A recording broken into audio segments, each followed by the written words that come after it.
Welcome back to the Thanksgiving special. Here's what we're going to talk about today. It's going to be things that I bought in the past that worked out really well 20, 25 years ago, things that I bought now that I just can't live without. This is going to be a special upgrades, modifications, and different things that I've done to my truck type video, not my regular Tuesday video.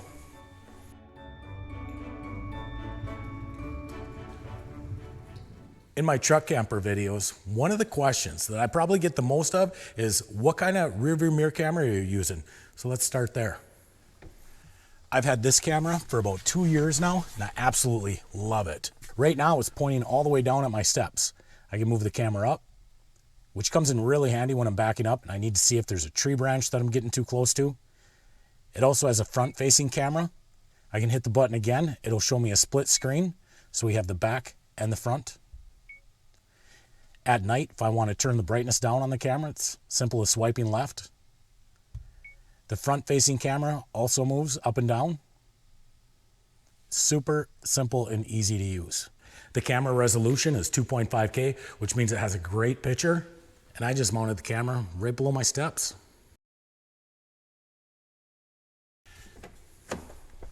So I know sometimes it can be a little tricky ordering electronics off Amazon. You never know what you're going to get, but rest assured, I've had this camera for close to 2 years and it's worked out really, really good for me. I think it's right around 149 bucks. They do have an upgraded version that comes with multiple cameras. This older version that I have works absolutely awesome. Link will be down in the comments below. I'm not affiliated with it at all. I get nothing for telling you guys any of this. It's just a good camera. Now, I don't want you guys to get the wrong idea. None of the stuff that I'm going to talk about today is a must-have for truck camping. I think the only must-haves for truck camping is going to be a truck and a camper and a place to go camp, even if that's your own driveway. But what I am going to share with you guys is some of the lessons that I've learned along the way. Like the reason why I got a Rearview camera in the first place. A couple of years ago, I was up north of Duluth, around that Two Harbors area, and I was going through some sharp curves and I could hear a siren in the background. But that's not uncommon, because I listen to a podcast in my truck and it's murder mystery stuff, so sirens are always going off. And then a split second goes by and I could see that there's an ambulance behind me. This ambulance was so close on my bumper, I couldn't see him through my mirrors. If he would have dropped back a few feet, I probably could have saw him, but I didn't. Regardless, he was back there for, I don't know, 10 seconds, 15 seconds. I'm sure it felt like a lifetime to him. And when he finally did pass me, I felt absolutely horrible. I went home, bought that camera, and the one thing that I learned is I'm not going to have a camper in the bed of my truck if I cannot see what's going on behind me.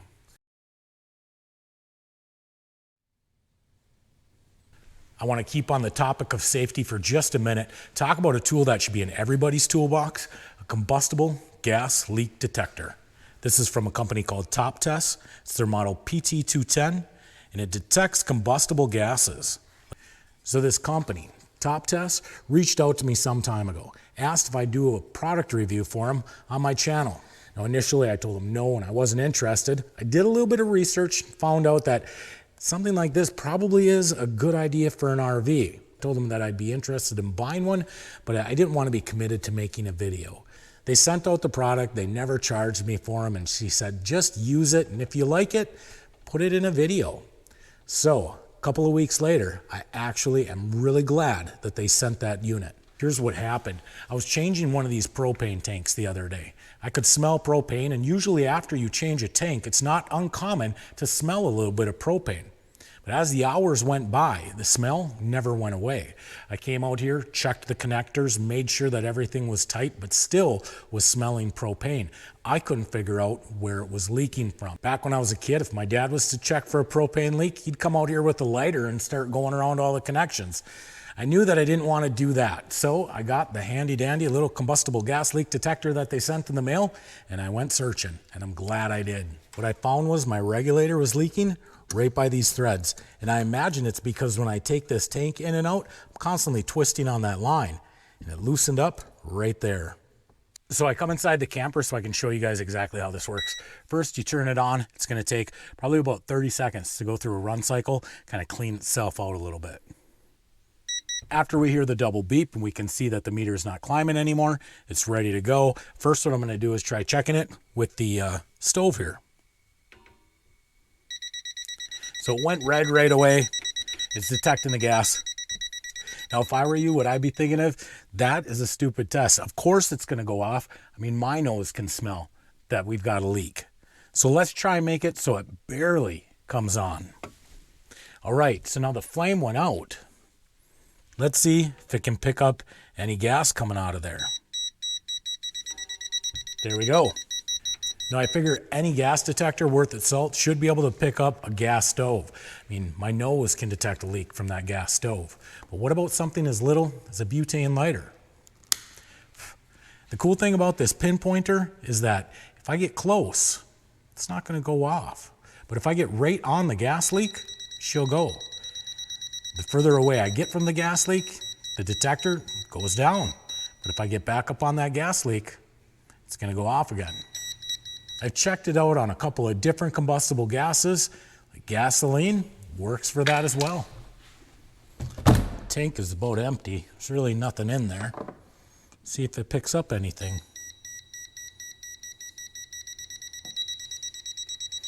There we go. How about if the propane leak was so small that I couldn't even get it to light? So I think I got the propane tank dialed down about as low as I can get it. It's not lighting, barely flickering my lighter. Let's see if this gas leak detector will detect any gas coming out of there. Absolutely.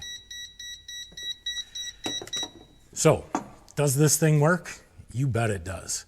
Will I include a link down below in the description? You bet I will. So I emailed the folks at Top Test, asked them if they'd be willing to provide me a code that could get you guys some money off. And here's what they told me. Regularly, this thing is $29.99 on Amazon.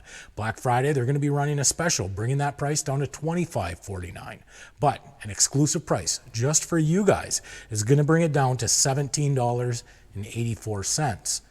There's going to be all the information in the description below as far as the codes that you guys need to put and the link to go to. And honestly, $17.84, this could possibly save your life, the life of a loved one. I think that this would be a perfect stocking stuffer. Anybody who's got a gas stove, gas dryer, hot water heater, or camper probably should have one of these in their toolbox.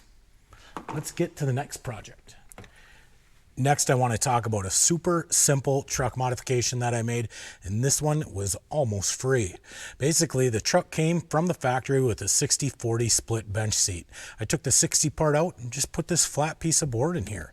It's sitting up on a 2x4, and I got it screwed down in a few places. This carpeting is the only thing I spent money on, and this is just an oil spill mat that I bought from Walmart. It provides me a lot of storage underneath this. Let's talk about some of the tools that I always travel around with. This is going to be the Gooloo 4000 jump pack. This thing will actually jump this diesel. Last winter, I killed the battery while I was out camping. Used this to start up the 6.6 liter Duramax. It worked awesome. Just a voltmeter. I bought that at Harbor Freight. I carry around a drill, the Sawzall, and this is for cutting trees down out of trails. I got some extra fuel, water filters back there, a hammock, bunch of gloves, and a chair and a broom handle. I see another Milwaukee tool back there. I wondered where that went. I've been looking for this guy. I totally forgot it was back there. Couple all this with the Harbor Freight toolkit. I've got the charger for the Milwaukee batteries mounted here. 1100 watt inverter that runs off of the truck batteries. This is a perfect back seat.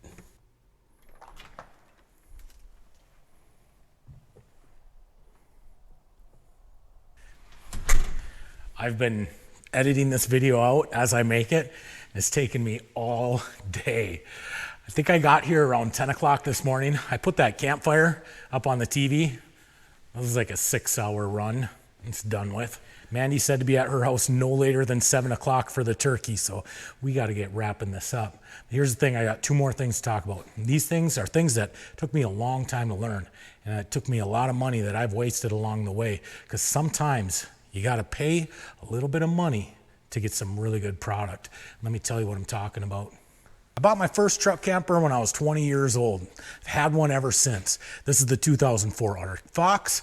That's the old Mountain Star behind me, although this is not my shop. That was my old camper at one time. And I've used all different ways to secure the campers in the bed of the truck. Back in the day, had a belly bar on one truck. eye bolts through the bumpers. I stepped up to these Brophy mounts back in the day. Now these worked all right on an old square body Chevy, but have you seen how cheap they're making the body panels on these new trucks? I don't think that I would trust a Brophy stake pocket mount or one of these side clamps on a new truck. The metal is too cheap on these new trucks. My first long road trip with the Happy Jack system was with the Mountain Star. Mandy and I went out to Wyoming, got into the Bighorn Mountains, taking a road called Crazy Woman Road. That Happy Jack system ended up folding the bumpers out, winged it like a bird, pulled the tie down out of the camper. I drove all the way back home with big ratchet straps, holding the camper down, having to tie them to the floorboards. It was an absolute mess. I knew right there that I wasn't gonna go cheap again. I was gonna fork up the money, but I was gonna get a really good system. And I would say it's probably YouTube that led me to Torklift. It's a little dirty under the truck, but you're gonna have to believe me. This Torklift is probably the best frame-mounted tie-downs that you can buy for your camper. You can go online and find all kinds of pictures of truck campers that are rolled over in the ditch, but the campers are still secured in the bed of the truck. I can almost guarantee that most of the time, that camper is being held in there with Torklift products. But I gotta warn you, having your camper securely mounted to the bed of your truck is more than just about having proper frame mounts, because things like ratchet straps and turnbuckles, they'll cost you a lot of money in the long run. I've been there, done that. See, I broke the anchor point in the Mountain Star, and I also did it in the Arctic Fox. So I welded this tab on here until I actually took the time to tear this whole corner apart and replace the tie-down mount. So to get by, we just welded an anchor point right onto the corner of the camper, but I had to tear apart that whole entire corner, rebuild this corner with metal, put a new anchor point on. So after that whole fiasco, I spent the money, got FastGuns, and I would never go back to anything other than them. So I've been running FastGuns now for quite some time, and I absolutely love them. I do stupid stuff with them too. Remember when I got stuck out in the swamp? I actually jacked up the entire rear end of that truck using the camper jacks, and the whole truck and camper was supported with FastGuns and frame mounts. That was impressive.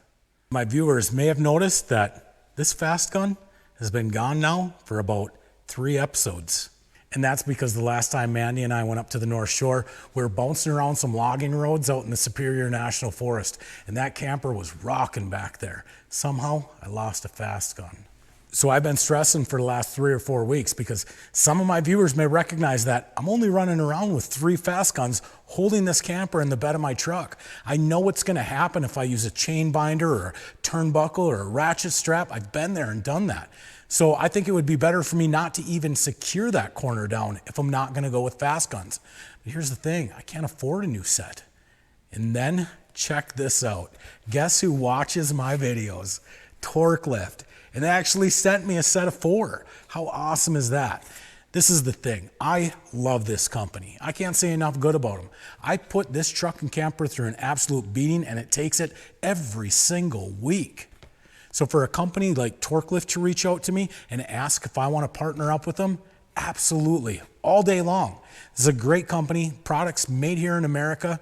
I'm going to show you how we're going to put these FastGuns together tonight. I know it's past 7 o'clock. So these things come partially assembled. All you have to do is put the threaded rod in there, some nuts on top. Pretty simple. Actually, if you go on to Torklift's website, they have a video, so that way you don't have to read the manual. Perfect. Hold the square nut at the end of the threaded rod and twist the threaded rod clockwise. They honestly don't take but a minute to put together. And then they're ready to put on the truck. Let's get these guys installed on the camper. Since this is the first time that I'm putting it on, I'll have to screw it up so that way this rod will fit inside that frame mount. I wanted to let you guys know that Torklift's going to be having a Black Friday sale. It's going to be today, Friday through December 2nd, $25 off select tie downs. And that does include the FastGuns. So if you're looking to buy a set, now is the time to do it. I'll throw a link for their website down in the description below. Go check them out. And then we make sure that we have the rubber O-ring right at the bottom of our FastGun. The cool thing about these is there's really no guessing on how much force you need, because what I'm looking for is I want to see this little rubber O-ring about 1/4 inch down from the base of the fast gun. That's going to apply approximately 300 pounds of holding force. Torklift provides us with these little clasps that can go into the handles to make sure that this handle doesn't pop up when you're traveling down the road. That's probably what happened to my old one, because I didn't have those in. Oh. Well, I think we just about got this video in the bag. You guys have spent all of Thanksgiving with me right here in this garage. I got about an hour drive to Mandy's house. She is not going to be happy if I'm late, so I got to get going, which means I will see you guys on Tuesday. But until then, be kind, be honest. We'll see you down the road.